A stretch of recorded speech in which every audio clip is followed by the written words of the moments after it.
Badan Intelijen Negara Daerah Sulawesi Selatan kembali menggelar vaksinasi massal.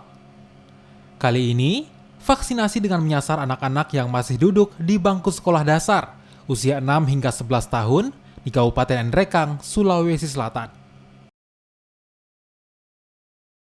Ditemani Wakil Bupati Nrekang dan Forkopimda, petugas vaksinator dari Badan Intelijen Negara harus masuk ke pelosok desa untuk mencapai sekolah dasar yang menjadi target vaksinasi. Selain itu, untuk menarik minat anak agar mau divaksin, dalam kegiatan ini juga dihadirkan lomba permainan tradisional anak. Bismillahirrahmanirrahim. Assalamualaikum warahmatullahi wabarakatuh. Saya Asman SE, Wakil Bupati Kabupaten Nrekang sekaligus Ketua Tim Satgas Penanganan COVID-19 Kabupaten Nrekang.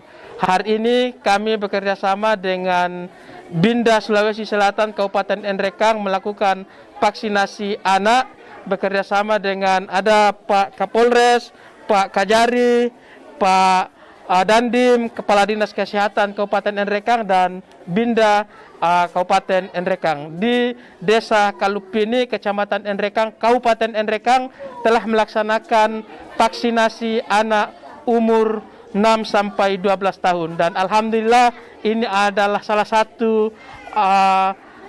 pelaksanaan yang kami laksanakan sesuai dengan instruksi Bapak Presiden untuk bagaimana melaksanakan vaksinasi dan tetap mengikuti protokol kesehatan untuk melawan daripada virus COVID-19. Assalamualaikum warahmatullahi wabarakatuh. Salam sejahtera buat kita semua. Hari ini Badan Intelijen Negara Daerah Sulawesi Selatan melaksanakan vaksinasi di wilayah Kabupaten Nrekang. Harapan kami pada pelaksanaan vaksinasi tingkat anak 6-11 tahun ini untuk meningkatkan tingkat capaian vaksinasi di wilayah Kabupaten Nrekang. Kegiatan vaksinasi massal untuk anak sekolah dasar ini dilakukan Badan Intelijen Negara Daerah Sulawesi Selatan bekerja sama dengan pemerintah daerah Kabupaten Nrekang untuk percepatan vaksinasi anak di Sulawesi Selatan. Nila Rustam, Kompas TV, Makassar, Sulawesi Selatan.